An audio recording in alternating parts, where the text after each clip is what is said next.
ताल्लुक मुझे किसी बहुत बड़े जराइम पेशा रोज लगता है। तो डैड मुझे एक बात नहीं समझ आती, हमें यहाँ पे खतरा किससे है? दादी खुशी हुई देख। एक्सक्यूज मी, ये आप मेरा पेन वहां से कैसे उठा के लेके आ सकते? सच माने तो मुझे वो लड़का इतना बुरा तो नहीं लगा। हमें तो अंदाजा ही नहीं था कि ये वर्कशॉप आपकी है। सच ये तो बड़ा हैंडसम है। क्या टोर है, क्या प्रोटोकॉल है। क्यों इतने सारे गाज पीछे लगा रखे?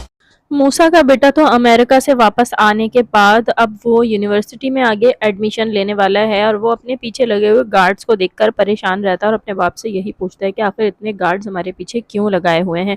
दूसरी की जानिब हम देखेंगे कि उधर असलम जो कि मूसा से छुपकर अपनी बेटी को सखर से लेकर कराची आ चुका था और अब जबकि उसकी बेटी भी बड़ी हो गई है और वो कराची में अब तक छुपता फिर रहा है। यहाँ हम देखेंगे कि मूसा का बेटा भी उसी यूनिवर्सिटी में एडमिशन लेगा जहाँ असलम की बेटी यूनिवर्सिटी में एडमिशन लेगी और अब इन दोनों बच्चों की मुलाकात इस यूनिवर्सिटी में होगी और मुझे ऐसा लगता है कि ये दोनों अब एक दूसरे को पसंद भी करने लगेंगे।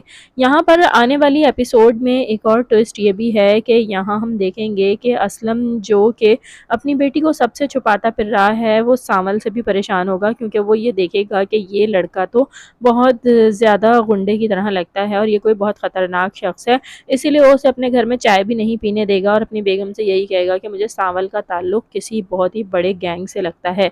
लेकिन उसकी बीवी से ये समझाएगी कि लेकिन वो लड़का तो मुझे काफ़ी हद तक बेहतर लगता है, अपने इलाके की हर जगह पर आता जाता है और शायद भत्ता भी वसूल करता होगा, तो वो असलम के वर्कशॉप पर भी जाएगा और वहाँ जाकर असलम साहब को देखकर हैरान होगा और उनसे यही कहेगा कि मुझे तो पता ही नहीं था कि ये वर्कशॉप आपका है और उनसे हाथ मिलाकर चला जाएगा।